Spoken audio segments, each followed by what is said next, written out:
If Israel just allowed the Palestinians to have a state of their own, there would be peace in the Middle East, right? That's what you hear from UN ambassadors, European diplomats, and most college professors. But what if I told you that Israel has already offered the Palestinians a state of their own, and not just once, but on 5 separate occasions? Don't believe me? Let's review the record.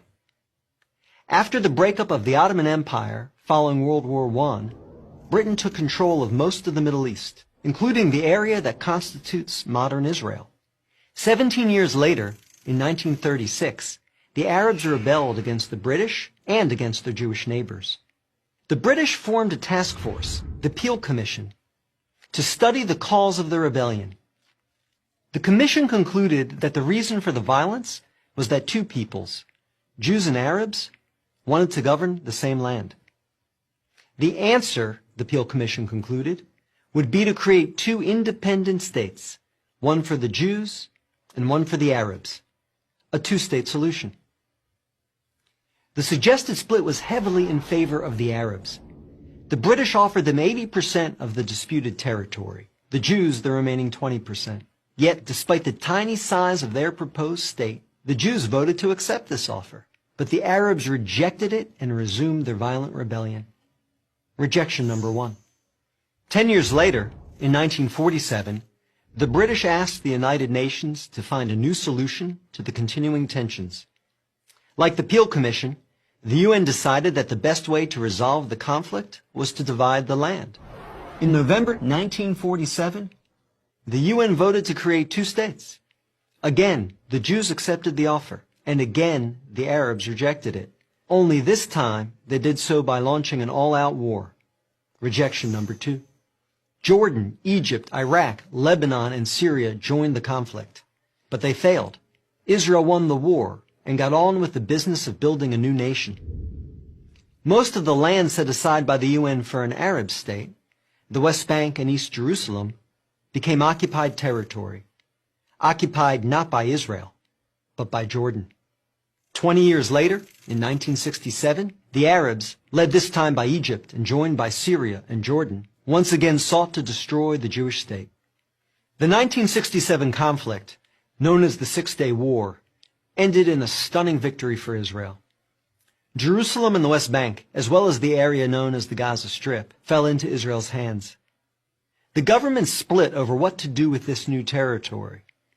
Half wanted to return the West Bank to Jordan and Gaza to Egypt in exchange for peace.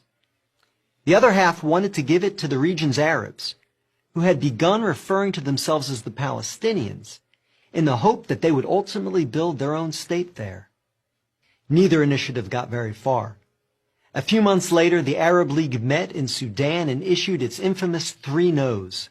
No peace with Israel, no recognition of Israel, no negotiations with Israel.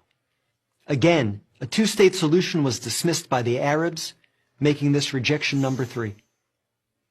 In 2000, Israeli Prime Minister Ehud Barak met at Camp David with Palestinian Liberation Organization Chairman Yasser Arafat to conclude a new 2-state plan. Barak offered Arafat a Palestinian state in all of Gaza and 94% of the West Bank, with East Jerusalem as its capital. But the Palestinian leader rejected the offer. In the words of U.S. President Bill Clinton, Arafat was here 14 days and said no to everything.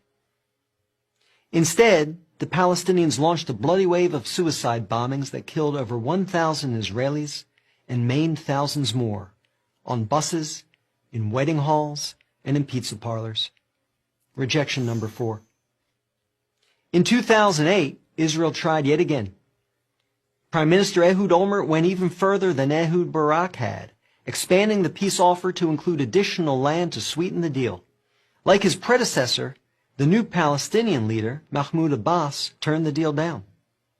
Rejection number 5. In between these last 2 Israeli offers, Israel unilaterally left Gaza, giving the Palestinians complete control there.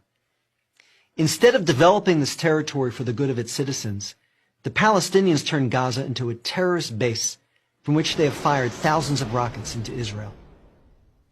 Each time Israel has agreed to a Palestinian state, the Palestinians have rejected the offer, often violently. So if you're interested in peace in the Middle East, maybe the answer is not to pressure Israel to make yet another offer of a state to the Palestinians.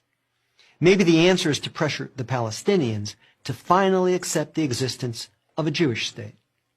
I'm David Brog, Executive Director of the Maccabee Task Force for Prager University.